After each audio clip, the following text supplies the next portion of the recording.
Hello, my name is Will Hawkins. I'm one of 6 bariatric consultant surgeons at St Richard's Hospital. This video is designed to be part of the MDT clinic and explains the operations that we perform, how they work and the complications that might occur.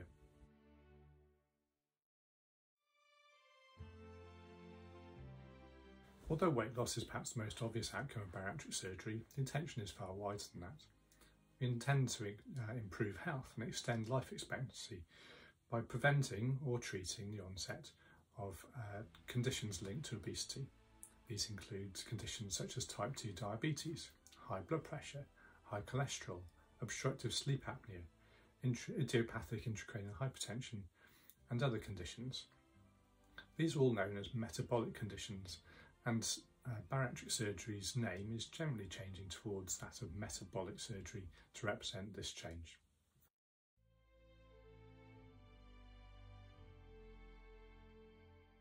A vast majority of the bariatric operations that we perform are performed laparoscopically or as a keyhole operation.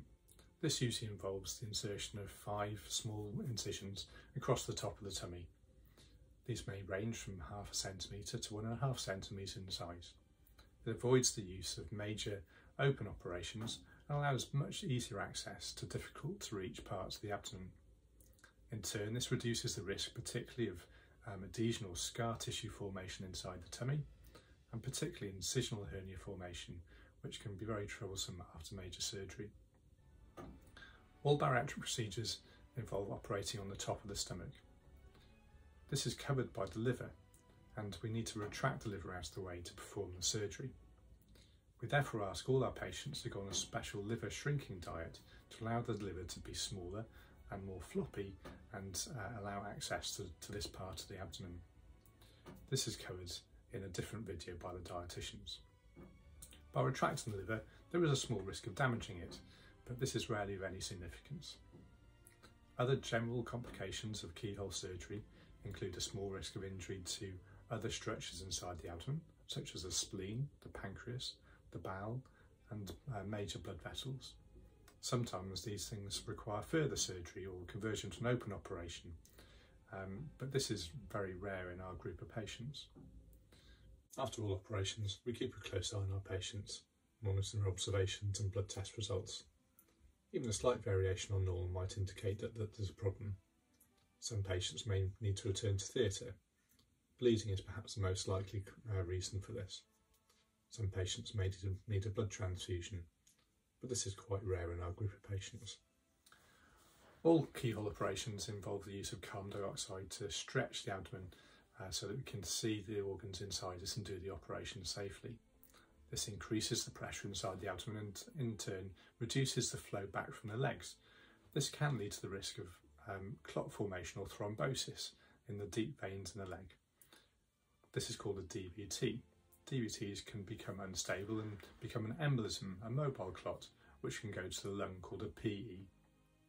PEs are more life-threatening, and we do take precautions to avoid this from happening in our patients. As a result, our risk of DVT and PE is actually very low.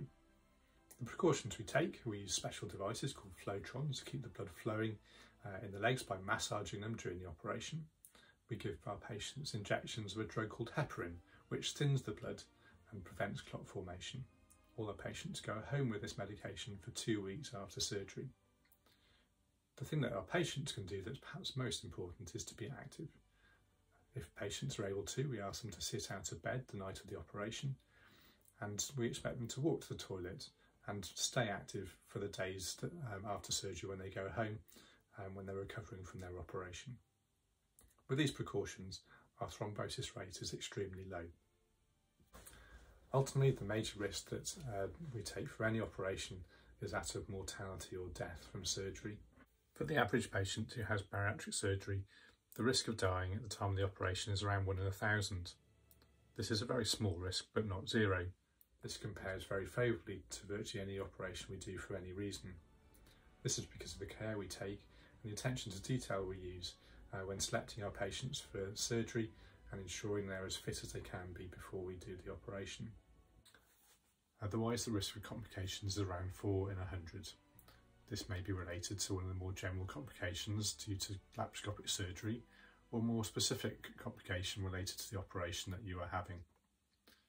These will be covered later on in the video.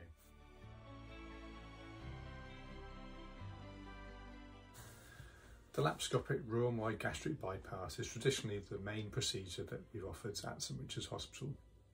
It is the operation that other operations are generally compared to, and it's been around for a very long time. We know it's effective and the results are generally good. In this laparoscopic operation, we create a small pouch out of the stomach.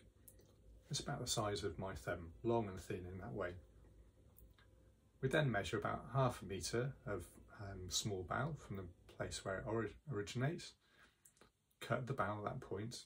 The bowel is brought up onto the gastric pouch, stapled to it, creating a link between the two.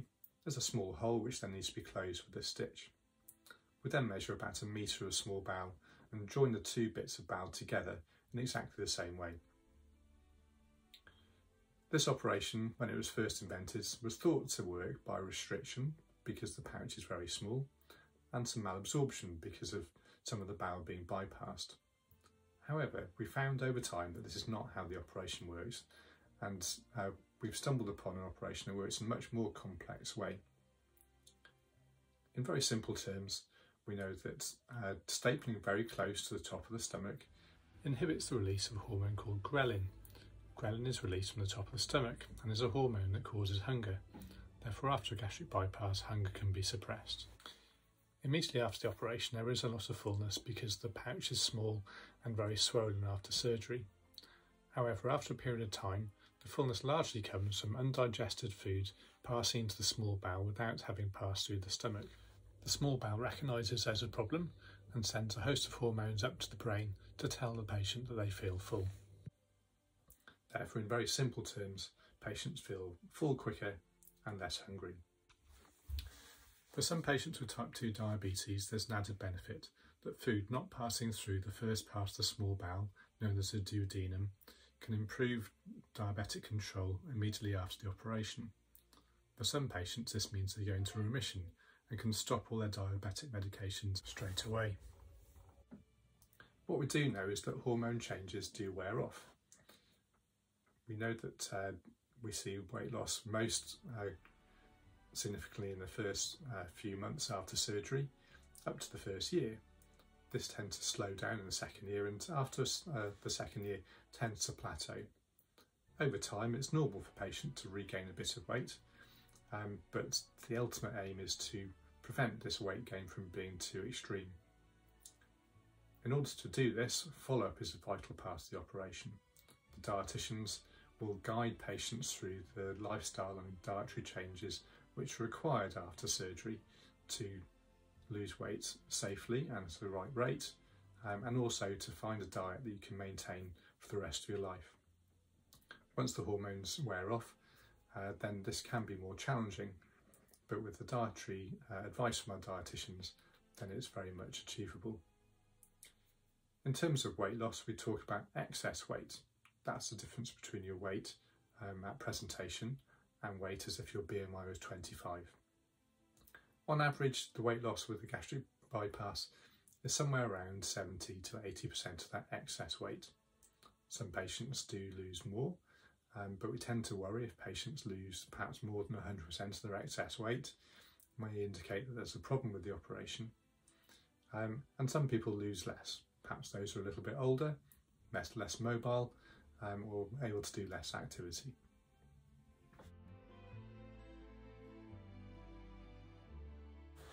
Although generally very safe, there are complications that can occur from any operation, and a gastric bypass is no exception. As surgeons, the thing we're most concerned about is a leak from the join between the stomach and the small bowel. This area is called the gastrojejunectomy. Leaks from here may present early, and most commonly do, but can present late with an abscess or more widespread soiling called peritonitis. These sort of complications may need a much longer stay in hospital and sometimes an open operation to sort out. Leaks which are picked up early which may be indicated only by changes in blood tests or a slight change in the heart rate or temperature after the operation. And if treated early, are very straightforward. They do need another operation to wash out anything that's leaked and put in an extra stitch.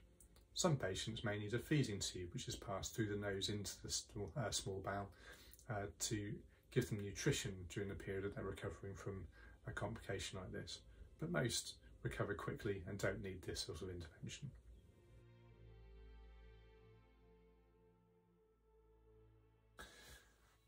The other complications we see after a gastric bypass tend to be delayed. Probably the most common we see is a stricture. This means that the hole between the stomach pouch and the small bowel gets smaller as it heals due to scarring. This can make it difficult for patients to progress from a liquid diet to a solid diet, or sometimes stricture can develop even later than that, and patients who have been able to tolerate solid food then are unable to do so again. This is quite an easy problem to sort out and is treated by endoscopy, with a telescope passed through the mouth into the stomach pouch and a balloon is used to stretch the joint. It may take more than one attempt to fully stretch it, but this tends to sort out most problems. It's done usually under general anaesthetic, so it's tolerated better by our patients. Just below the joint, some patients get ulcers. These can be very painful and often take a long time to treat. It's most commonly seen in smokers, but not exclusively. If ulcers can't be treated by medication, then we may need to do another operation to take the joint down and redo it. Another complication that's slightly more difficult to understand is called an internal hernia. By rearranging the small bowel, we create spaces between other loops of bowel which aren't there at the moment. Other bits of bowel can get stuck in those spaces and cause obstruction or twisting of the bowel. We know those spaces are there, and as a routine we close them during the operation. However, the tissue we're closing is fatty tissue, and as patients lose weight, then sometimes that fatty tissue can disappear, particularly those who lost a profound amount of weight. This usually presents with pain, usually after eating, often felt in the upper part of the tummy, and can sound very much like gallstone type pain. It can be quite difficult to diagnose, so it needs to be treated with what we call a high index of suspicion. So anyone who gets strange belly aches any time after their surgery, we tend to take that seriously and do another keyhole operation to look through the bowel to make sure everything's in the right place. We can easily put an extra stitch in if there is a hole there that we're not expecting. Sometimes these things can present as an emergency, and very commonly during pregnancy, with prolonged vomiting in pregnancy. Sometimes we do need to do these operations when patients are still pregnant to prevent more serious complications such as the bowel losing its blood supply and needing to be removed. The other complication of bariatric surgery is what we call metabolic side effects. We know that it's a very good treatment for diabetes, but some patients go the other way.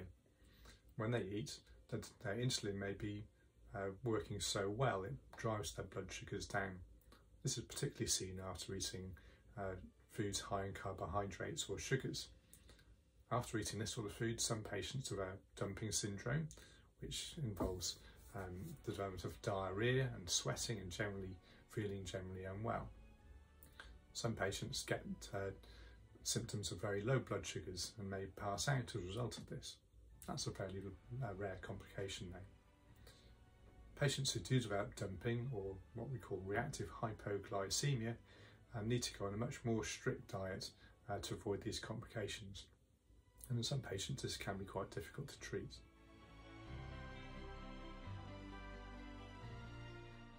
One slight benefit of a gastric bypass over a sleeve gastrectomy, which we'll discuss next, is that it is reversible. Reversing a gastric bypass would normally lead to weight regain, and it's an intervention we only choose in exceptional circumstances. It isn't really something that should be used as a reason to choose a gastric bypass over anything else, but it's useful to know that that possibility is there. A laparoscopic sleeve gastrectomy is now the most popular operation at St Richard's Hospital and worldwide, where it has been for a number of years. It's a slightly simpler operation compared to a gastric bypass and certainly quicker. In this operation we use a device to divide the blood vessels attached to what's called the greater curvature of the stomach. We then pass a sizing tube through the mouth and along the lesser curve of the stomach. It's about the size of my index finger, so just over a centimetre in size. We then staple quite closely along that sizing tube to create a long thin tube. The bit of stomach that's been stapled off is removed completely from the body. This works in a very similar way to a gastric bypass. The cells which produce ghrelin, the hunger hormone, are actually removed with the stomach. The long thin tube makes it a high pressure tube, and this forces food out of the stomach quicker, and you get the same small bowel feedback as you see after a gastric bypass, because undigested food is sitting in the small bowel.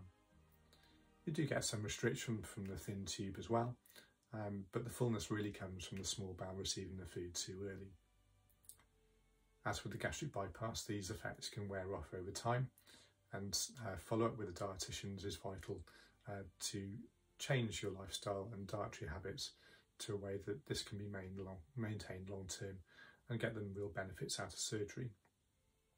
Weight loss is similar to a gastric bypass, maybe slightly less, but very similar, around 60 to 70% of that excess weight I mentioned in the previous part of the video.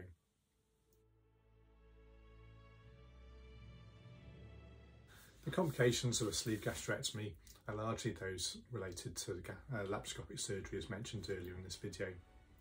Specific to a sleeve gastrectomy is related to the staple line. It's not one long staple line, but somewhere between 4 and 7 staples usually, and each time that a staple crosses another there is a slight weak point which could potentially bleed either into or out of the stomach, or leak, leaving gastric contents coming out of the stomach. This is said to be most common at the top of the stomach due to higher pressure at this point, perhaps due to going too tight around the curve at the bottom of the stomach. We're fortunate this is not a complication we've seen at St Richard's Hospital for this reason.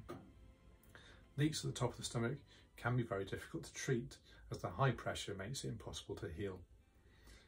Some patients may require conversion to a gastric bypass in order to reduce that pressure and allow healing to occur.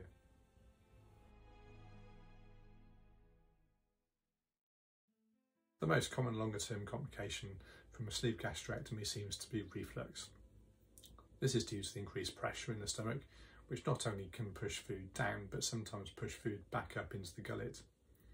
For this reason, patients who have significant reflux may be advised against a sleeve gastrectomy to avoid this complication. For most patients, reflux after a sleeve gastrectomy can be treated with medication, just as it is treated for reflux for any other reason. However, some patients it can be very severe, and this may need conversion to gastric bypass to reduce that pressure and prevent the reflux from happening any further. Another rare complication after a sleeve gastrectomy is development of a stricture at some point along the stomach. This can be treated in the same way as a stricture from a gastric bypass, and sometimes may require conversion to a gastric bypass itself to treat it.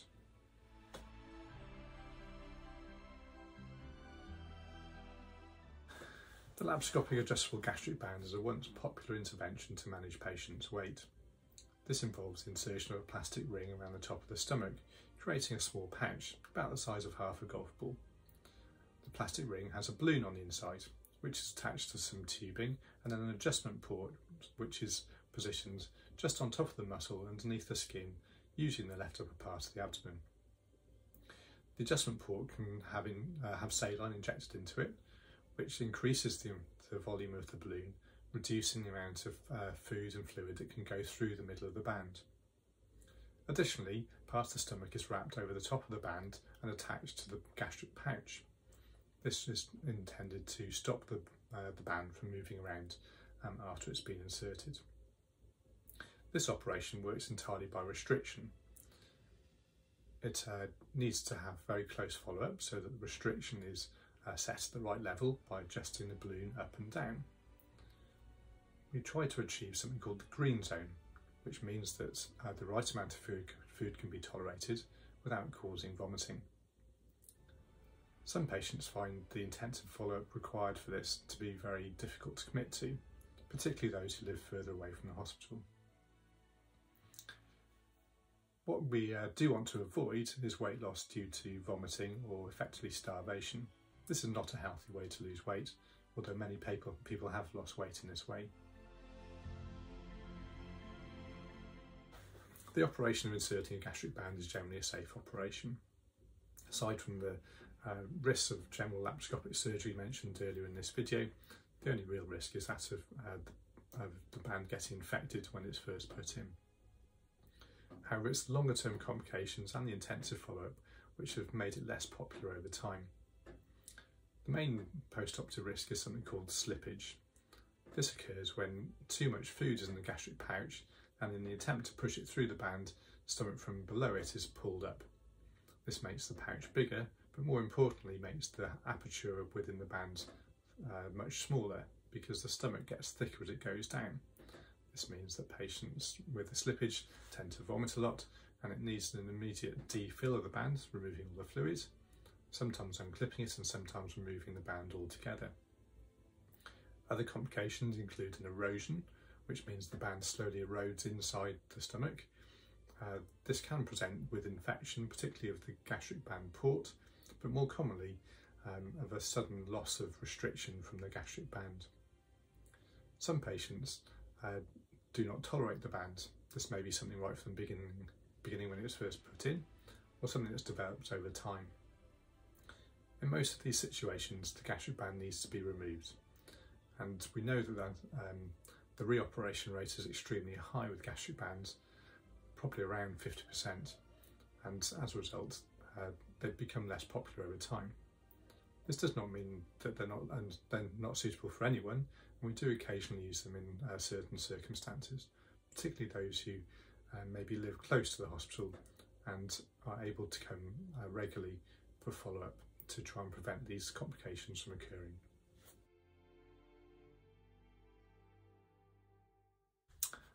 All metabolic or bariatric surgery is about lifestyle change and improving patients' health. We encourage patients to be non-smokers before, during and after any operative intervention. This is particularly important for patients who have gastric bypasses because of the ulcers, but is also important for any operation.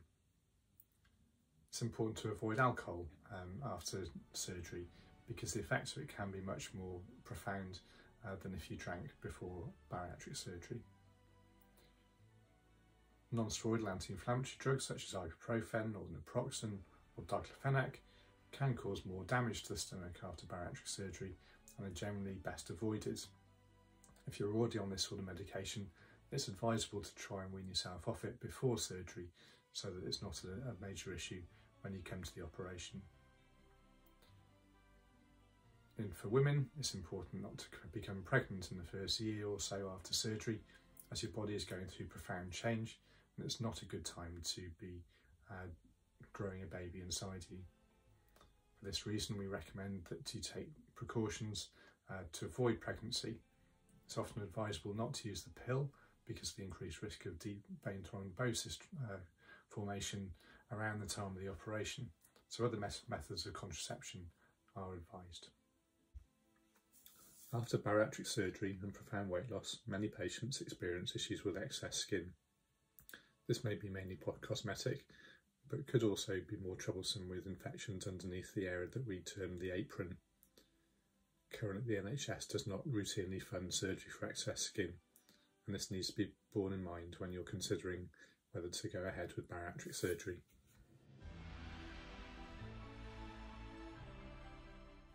Your surgeon will discuss with you the requirements that you need from surgery, perhaps your own thoughts about the operation you prefer, and also the operation we would recommend for you.